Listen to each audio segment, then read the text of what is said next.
So నాకు ఒక రోజున ల్యాండ్ నెంబర్ కాల్ వచ్చింది. అప్పుడు సెల్ ఫోన్స్ లేవు. ఇది 2001 అనుకుంటా. 2001లో చెన్నైలో ల్యాండ్ కాల్ వచ్చింది.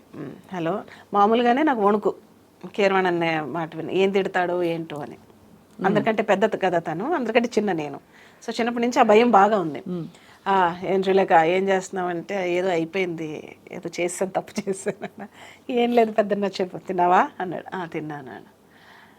ఊడుముక్కలాట నువ్వు చేసావా అన్నాడు. అవును పెద్దన్న, నేనే చేశాను. తను రాజమండ్రి రైల్వే స్టేషన్లో ఉంటే ఎక్కడో టీవీలో యాడ్ వస్తుంది, సినిమా రిలీజ్కి ముందర యాడ్. ఇది నేను చేయలేదే పాట, కానీ నేను చేసినట్టే ఉంది, ఎవరు చేశారా అని దగ్గరికి వెళ్ళి చూశాడంట. సో రాఘవేంద్ర గారిది కదా. సో అప్పటి వరకు రాఘవేంద్ర గారికి తనే చేసేవాడు. సో ఫస్ట్ టైం నేను చేశాను. ఎవరు చేశారు ఇది, కళ్ళు మూసుకుని వెంటనే ప్రింట్ తను చేసినట్టే ఉంది. అది చేశారంటే శ్రీలేఖ అని చేశాను. బాగా చేసావు, కంగ్రాచులేషన్స్, కీప్ ఇట్ అప్ అమ్మాయి. నాకు రాఘవేంద్ర గారు ఇచ్చిన ఇన్స్ట్రక్షన్ ఏంటంటే, ఇందులో 6 పాటలు ఉన్నాయి, నాకు 4 పాటలు ప్రింట్ మీ అన్నయ్య చేసినట్టే ఉండాలి, 2 పాటలు నువ్వు లిబర్టీ తీసుకో, నీ మార్క్ వేసుకో అన్నారు. సో కీరవాణి సార్ పాటలా ఉండాలి అంటే ఫస్ట్ మీ అప్రోచ్ ఏమిటి చెప్పండి. ఇప్పుడు ఉదాహరణకి అమ్మ చేతి రికార్డింగ్ లో కూడా ఉంది, రికార్డింగ్ లో కూడా అప్రోచ్ సేమ్. ఇంకా మీరు ఆ సినిమా చూడండి అంటారు మీరు, కీరవాణి అనే చేసినట్టు యాజ్ ఇట్ ఈస్. అందులో ఒక ఫస్ట్ సాంగ్ షూట్ అదే, నేను మొత్తం కంపోజింగ్ ఆల్మోస్ట్ రామోజీ ఫిల్మ్ సిటీలోనే చేశాను. ఒక పక్కన షూటింగ్ జరుగుతుందని. ఫస్ట్ పాట ఏంటంటే, ఇందులో సౌందర్య గారు, రంభ, రాశి ముగ్గురిది 3 డిఫరెంట్ క్యారెక్టర్స్. ముగ్గురికి నాకు వేరియేషన్ తెలియాలని చెప్పారు. బట్ కీరవాణి చేసినట్టు ఉండాలి, నీ మార్క్ కూడా ఉండాలి. ఓకే సరే. ఫస్ట్ సౌందర్య గారి సాంగ్. వాన కన్యక వలపు కానుక, నీ జిలిబిలి పలుకులు తళుకులు నాకే జావురాయగా, తడి తడి వణుకుల గమకల్లో జిలిబిలి పలుకుల తమకల్లో, తెగించి ముద్దులు బిగించి హద్దులు తనాన బంధాలే, రాయన శృంగారలహరి. వాన వాన వాన వాన వాన వాన వాన వాన వాన వాన, ఇదంతా అన్నయ్య స్టైల్ అనమాట. ఓహో, అక్కడ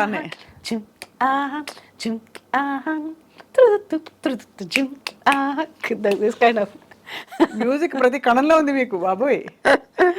అడమడమన నిండిపోయి ఉంటుంది తన స్టైల్. సో ఇదొక్కటి. అండ్ అలాగే పాలకోవా పాలకోవా తీసుకోవా చేసుకోవా, అచ్చటైన ముచ్చటాడి నన్న తెచ్చుకోవా, వెన్న పూస గోకులాన కన్నెలేత సోకులాన తందనానందనందనా, పాలకోవా పాలకోవా. ఇది తన స్టైల్. అద్భుతం. రంభగారిది ఇది. పాలకోవా రంభగారిది, పాలకోవా రంభగారిది. అండ్ ఇంకొక పాట సరే నా స్టైల్లో చేయమన్నారు కదండి, రాశి గారికి చేశా. రాసి చూస్తే కన్ని రాసి, కళ్ళు చూస్తే మీన రాసి, ఒళ్ళు చూస్తే కుంభరాశి, తాననాధను రాసి, నిన్నేలుకోన 3 ముళ్ళేసి, రాసి అని ఆవిడ రాసి మీద సాంగ్. పర్ఫెక్ట్. మీ సాంగ్స్ ట్యూన్స్ మీరు ఎంచుకునే రాగాలు ఇంకొంచెం డీప్ అండ్ ఇంటెన్స్ గా ఉన్నాయి. కొన్ని కాంబినేషన్స్ ఇష్టం అనిపిస్తుంది, రేర్ రాగాలు. రైట్. అలాగే గాయనిగా మీరు స్థిరపడాలి అని మీకు చాలా ఛాన్సెస్ వచ్చి ఉంటాయి కదా. అవునండి, అవును. అప్పుడు రెండింటిని మీరు గాయనిగా అంటే రావాల్సిన ఛాన్స్ రాలేదని నేను అనుకుంటున్నా. బికాస్ ఆఫ్ చాలా మంది మ్యూజిక్ డైరెక్టర్కి ఏంటంటే, తను మ్యూజిక్ డైరెక్టర్ కదా, అవును అడగచ్చు ఆడకూడదు పాడుతుందో లేదో, ఒక చిన్న పాట ఇవి ఉంటాయి కదా. సో దాన్ని బట్టి నాకు ఎక్కువ పాడే అవకాశం రాలేదు. బట్ ఎక్కువ నేను మూవీస్లోనే పాడాను. అలాగే మీరు అన్నట్టు క్రిస్టియన్ సాంగ్స్ ఎక్కువ పాడారు. చాలా ఎన్ని వందలు చేస్తుంటారు. వేలు. అందుకనే డాక్టరేట్ ఇచ్చారు. డాక్టరేట్ ఇచ్చింది ఎవరు? వాళ్ళ మన అమెరికన్ యూనివర్సిటీ వాళ్ళే. కానీ ఇచ్చారు. ఈ పాటలని ఏ భాషలో చేశారు శ్రీలేఖ? తెలుగే. అన్ని తెలుగే. అన్ని తెలుగే. మీరు ఏ క్రిస్టియన్ ఆల్బమ్ క్యాసెట్ తీసుకుని అందులో నా పేరు ఖచ్చితంగా ఉండాలి. అండ్ ప్రతి చర్చ్ ఓపెనింగ్ నా పాటే ఉండాలి. ఆలయంలో ప్రవేశించండి అందరూ అనే పాటతోనే చర్చ్ ఓపెనింగ్ జరుగుతుంది. కానీ అది ఎలా జరిగిందంటారు? అంటే యాదృచ్ఛికమా క్రిస్టియన్ సాంగ్స్ తో మీ అనుబంధం? యాదృచ్ఛికమే. బేసిక్గా నేను నేను నేను ఆ పాట ఆలయంలో పాడక ముందర దిస్ ఇస్ అబౌట్ 95లో పాడాను. అంతకు ముందరే నాన్నగారు దో ఈజ్ అ హిందూ, ఆయన సడన్గా జీసస్ని బిలీవ్ చేయడం మొదలుపెట్టారు. ఓహో. మొదలుపెట్టి ఆయన 3ంటికి జీసస్ నాకు ఈ లిరిక్స్ చెప్తున్నాడు అని చెప్పేసి లిరిక్స్ రాయడం, దానికి నన్ను 3ంటికే లెగ్గొట్టేసి నాతో కంపోజ్ చేయించడం, అలాగ 300 పాటలు కంపోజ్ చేశారు. ఆయన రాయడం, నేను కంపోజ్ చేయడం. రారాజచంద్రుడు, వెలుగురేఖ అనే 2 ఆల్బమ్లు రిలీజ్ చేసాం. క్రిస్టియన్ దీన్ని చరిత్రనే తిరగరాసేసింది. అవును, పాటలు మీరు వినే ఉంటారు, రారాజచంద్రుడు, వెలుగురేఖ. సో అది నాన్నగారు రాసినవి. ఇంకా నేను రికార్డ్ చేయాల్సిన సాంగ్స్ ఇంకా చాలా ఉన్నాయి నాన్నగారివి. మీకు దైవికంగా ఏమైనా ఎక్స్పీరియన్స్ అయ్యా శ్రీలేఖ గారు? బికాజ్ జీసస్ తో నాకు బాగా అనుబంధం. He did a lot of miracles in my life. Can you share a few if you don't mind, if it's not too personal?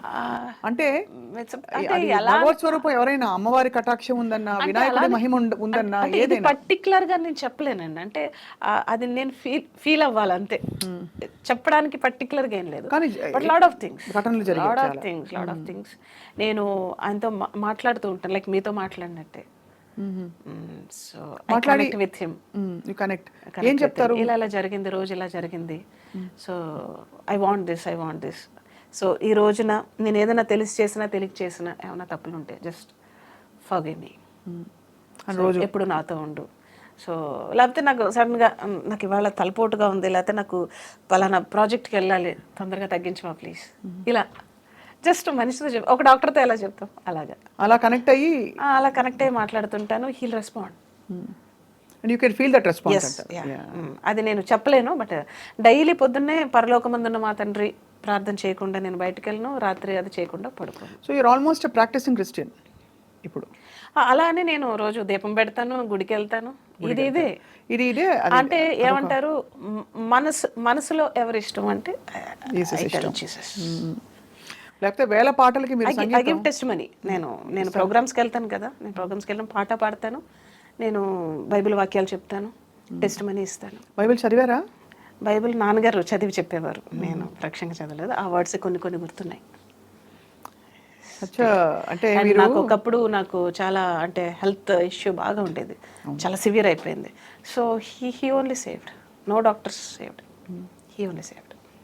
ఎలా ఫీల్ అయ్యారు అది? అంటే అంత పర్ఫెక్ట్, అంత కన్విక్షన్తో మీరు ఆ మాట అంటున్నారంటే, హీ ఓన్లీ సేవ్డ్ అనే ఎక్స్పీరియన్స్ ఏమిటి? ఏదో ఇలా చేత్తో తీసేసినట్టు అంతే, మిరాకిల్, దట్స్ ఆల్. అంటే నేనేమంటానంటే, అంటే అది నేను జీసస్ అనొచ్చు, లేకపోతే మీరు రాముడు అనొచ్చు, ఇక్కడ మెయిన్ పాయింట్ ఏంటంటే బిలీఫ్, నమ్మకం, విశ్వాసం కూడా కాదు. ఇప్పుడు నాకు ఈ బాటిల్ నాకు ఇది మంచి చేస్తుంటే బాటిల్ కూడా ఒక జీవం ఉంటుంది, ప్రతి దీనికి ఒక జీవం ఉంటుంది. టచ్ వుడ్ అని ఎందుకంటారు? సో అది నమ్మకం అంతే, ఐ బిలీవ్. మీ లైఫ్లో చాలా ఎమోషనల్ అయిన సందర్భాలు ఉండుంటాయి కదా శ్రీలేఖ గారు, either out of Joy, ecstasy, లేదు దుఃఖము. నేను ప్రతిదానికి ఎమోషన్ అయిపోతాను. ప్రాబ్లం ఇప్పుడు ఇంత మ్యూజిక్ మీరు చూసాక ఉన్నమాట చెప్తున్నాను శ్రీలేఖ గారు, I met you few times, చాలాసార్లు మీ పాటలు నాకు చాలా ఇష్టం, ఆ లెవెల్ వరకు. బట్ మీలో ఎంత సంగీతం ఉందో అది ఇంకా బయటికి ఇంకా రావాల్సిన చాలా రావాలి. కానీ I don't know what is stopping who, ఎవరిని ఆపుతున్నారో అర్థం కాని పరిస్థితుల్లో. I think time is stopping. Time అంతేనా? నోబడీ, అంటే ఎవరో స్టాప్ చేస్తున్నారు, నేను ఎప్పుడు అది బిలీవ్ చేయను. నోబడీ కెన్ స్టాప్ అండి. ఇప్పుడు నా దగ్గర వచ్చే మీరు డబ్బుల్ని స్టాప్ చేయొచ్చు, ఇలా ఇంకో స్టాప్ చేయొచ్చు, నాకు వచ్చే ఆపర్చునిటీని కానీ నాకున్న టాలెంట్ని కానీ కాన్ స్టాప్. అదే కరెక్ట్, అంతే కదా. దేర్ ఇస్ అంటే ఇప్పుడు నేనే కాదండి, ఎంతటోళ్ళకైనా ఒక చిన్న గ్యాప్ అనేది ప్రతి ఒక్కరికి వస్తుంది. కరెక్ట్, గ్యాప్ వస్తేనే మళ్ళీ ఒక బౌన్స్ బ్యాక్ అయ్యే అవకాశం ఉంటుంది. సో ఐ థింక్ దిట్ ఈస్, అయినా కూడా నేను ఒక గ్యాప్లా అని ఎప్పుడు ఫీల్ అవ్వలే, ఏదో ఒకటి చేస్తూనే ఉన్నాను. నేను బాంబే వెళ్ళి జింగిల్స్ చేశాను, అండ్ అలాగే లాస్ట్ ఇయర్ నేషనల్ అవార్డులో జ్యూరీగా ఉన్నాను, అండ్ మొన్నే బోనాల్ సాంగ్ చేశాను తెలంగాణకి, పెద్ద హిట్ అది. సో అంతకు ముందు కూడా ఇయర్ బోనాల్ సాంగ్ చేశాను మోహన భోగరాజ్ తోటి. సో పొలిటికల్ సాంగ్స్ చేస్తాను. బిజీగా ఉంటున్నారు హ్యాపీగా. నేను ఖాళీగా ఉండడానికి ఐదర్ నాకు ఆపర్చునిటీ క్రియేట్ చేసుకుంటాను, లేకపోతే వచ్చిన ఆపర్చునిటీ నేను వినియోగించుకుంటాను. So that's the spirit. To sit idle. No. అమ్మయ్యాక ఎలా ఉంది లైఫ్? అమ్మయ్యాక బాగుంది. వాడితో అసలు సరిపోట్లే, టైం సరిపోట్లే. How old is he now? Is 7. 7? అయ్య బాబోయ్, సెకండ్ క్లాస్ చదువుతున్నాడు. అంటే టైం ఎంత తొందరగా వాడు వేసే క్వశ్చన్కి నా దగ్గర ఆన్సర్స్ ఉండవు, అలా వేస్తాడు క్వశ్చన్స్. సంగీతం వచ్చే ఉంటుంది, వస్తూ ఉంటుంది. అయ్యో సంగీతం వచ్చు, సంస్కృతం శ్లోకాలు చెప్తాడు. అబ్బా, అయ్యో చిన్నప్పటి నుంచే నేను కడుపులో ఉండగానే నేర్పేసేవాడు కానీ వాడిని కూడా కొంచెం స్పిరిచువల్ వేలో పెంచుతున్నారు. ఏమనిపిస్తుంది శ్రీలేఖ, మీరు నాకేం కావాలి అంటే మీకు అన్ని అడగకుండా అన్ని అమరుతున్నాయి చక్కగా. సో మీరు రోజు when you wake up what you ఏమడుగుతారు భగవంతుని గారి జీవితాన్ని కానీ? మీరు పుట్టినరోజు కాబట్టి అడుగుతున్నారు. అంటే భగవంతుడు నేను జనరల్ గా ఎక్కువ హింసించును, అప్పుడప్పుడు పెడతా, ఇది కావాలి అది కావాలని పెట్టను, ఎప్పుడైనా పర్టికులర్ గా కావాలన్నప్పుడు పెడతా నేను. So generally what I say is, C God is like our father and mother. ఇప్పుడు మనకంటే మనం ఏదో అడుగుతాం, నాన్న ఇది కావాలి ఇది కావాలని, మన నాన్నకి తెలుసు మనకి ఏం చేయాలో. నువ్వు ఇది అడుగుతున్నావు, నీకంటే ఇది ఇంకా మంచిది, నీకు ఇది ఇవ్వాలనుకుంటున్నాను. సో అట్లాగా నాకు ఏది మంచిదో, ఏది కావాలో, ఎప్పుడు కావాలో, ఎక్కడ కావాలో, యు నో బెటర్ దెన్ మీ అని అలా కనెక్షన్ పెట్టుకో. అలా అంతే. నాకు ఏది కావాలి, నాకు ఏది మంచి అనిపిస్తే అదే చెయ్యి. కానీ నాకు ఏది మంచో ఏది చెడో తెలుసుకునే విచక్షణ జ్ఞానాన్ని నాకు ప్రసాదించు. ఏదన్నా వస్తే అవాంతరాలు వస్తాయి, బట్ దాన్ని ఎస్కేప్ అయ్యే ఇది ఇవ్వద్దు, దాన్ని తట్టుకునే ఇది శక్తినివ్వు.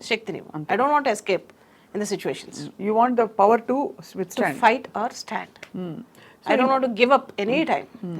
ఎందుకంటే నేను బాగుండాలి, నాతో పాటు 10 మంది బాగుండాలి. అంతే కదా, అంతే అలా కోరుకుంటాను. 10 మందికి నా పై చేయి ఉండాలి ఎప్పుడు. You want to create that kind of an environment. Yes. నేను 10 మందిని పెట్టేలాగా స్టేజ్ చూసి బాగా కొడుకున్నది ఎవరు ఇండస్ట్రీలో? అయ్యో నాకు తెలియదండి. అంటే నేను అనేది ఒక అమ్మాయిగా దూసుకెళ్ళిపోయి ముందరకు వచ్చేసి చేస్తున్న వాళ్ళు ఎవరైనా ఉన్నారా? నాకు ఎవరు ఎదురు పడలేదు. అంటే సింగర్స్ చాలా మంది ఉన్నారు, వాళ్ళు అనుకోవచ్చు నేను అవ్వలేకపోయినా మ్యూజిక్ మేబీ లేకుండా ఉండదు, బట్ ఉంటుంది, ఆబ్వియస్లీ ఉంటుంది. So but did you ever feel, ఎప్పుడైనా తాకిందా మిమ్మల్ని ఆ ఈర్ష్య కానీ, కొంచెం ఒక విధమైన తాగుతూ ఉంటది, బట్ ఐ ఇగ్నోర్ దట్.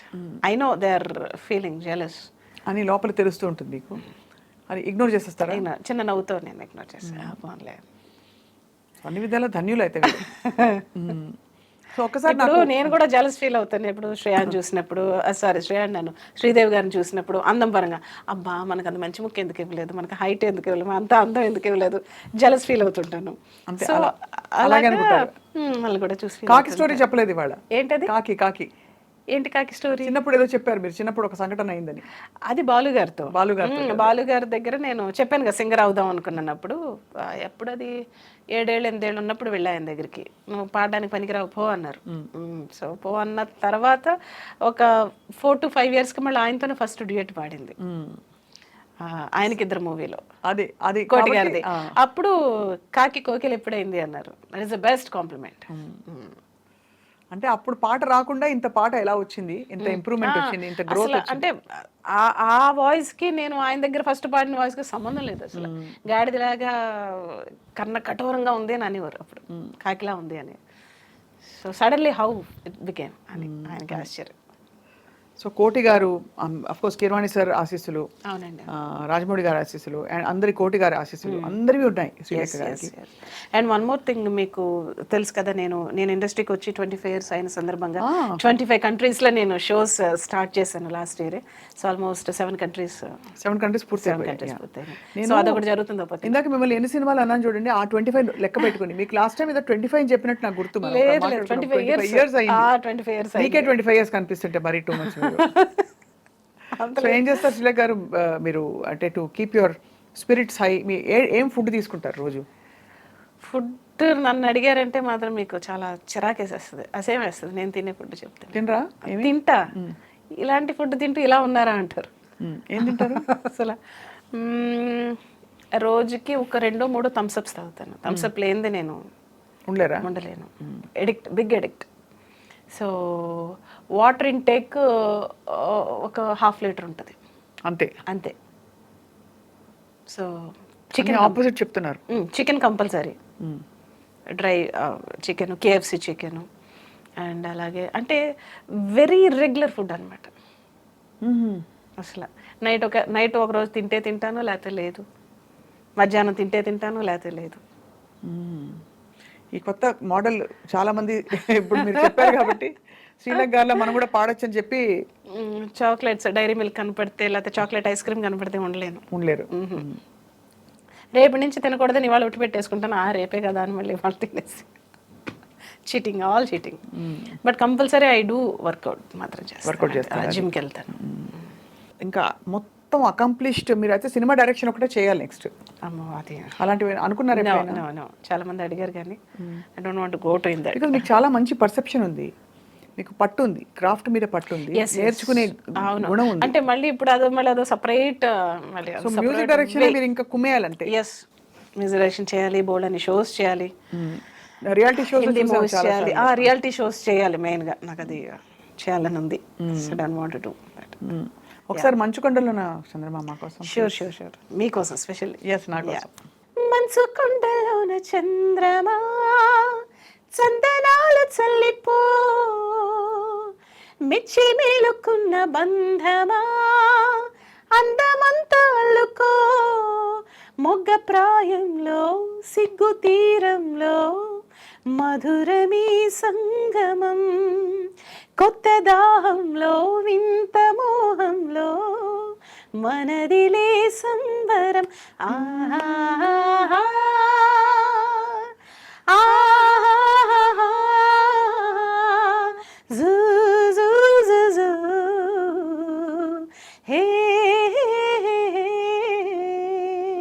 అందరి చేత పాడిచ్చేశారు కదా, వెరీ బ్యూటిఫుల్ గా ఉంది. అవును.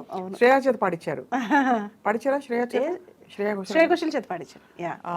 చిత్రమ్మ చేత ఆఫ్ కోర్స్ చిత్రమ్మ చేత పాడించాను, శంకర్ మాధవన్ చేత పాడించాను, సుఖ్వీందర్ గారు, తర్వాత ఉదిత్ నారాయణ గారు, కార్తీక్, వాట్ నాట్ అందరూ షాక్ అయిపోతారా మిమ్మల్ని చూసి? లాస్ట్ సాంగ్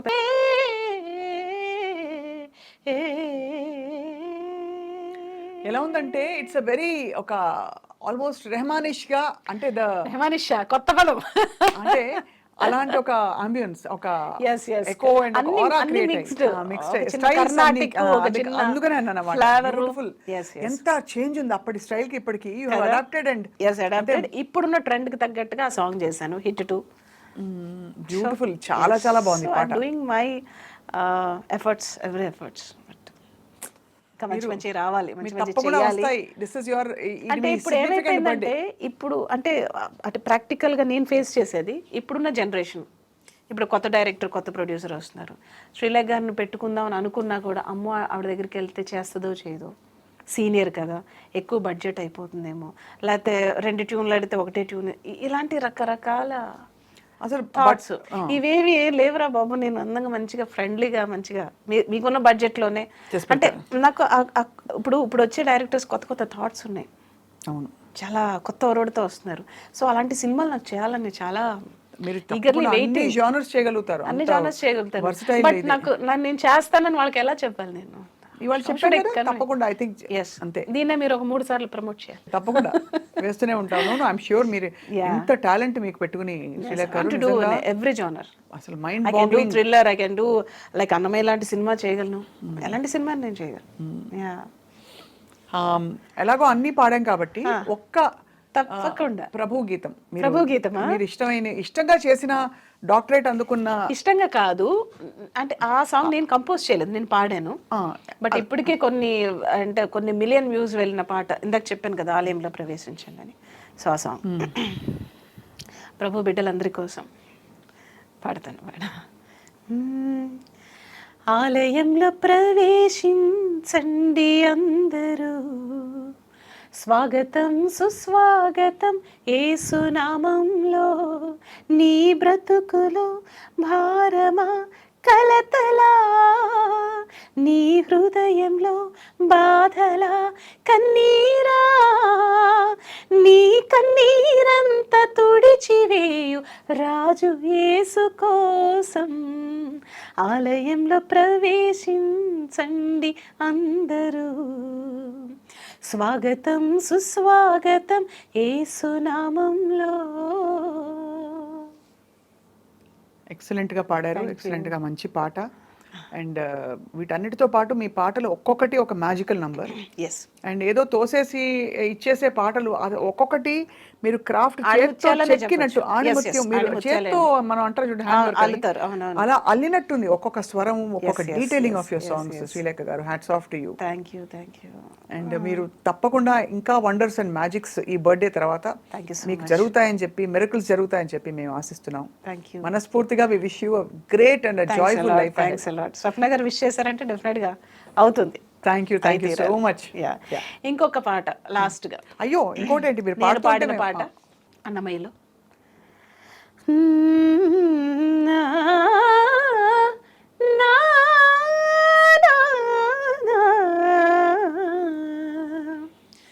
అలరు చించలమైన ఆత్మలందుండ నీ అలవాటు చేసే నీ ఉయ్యాల.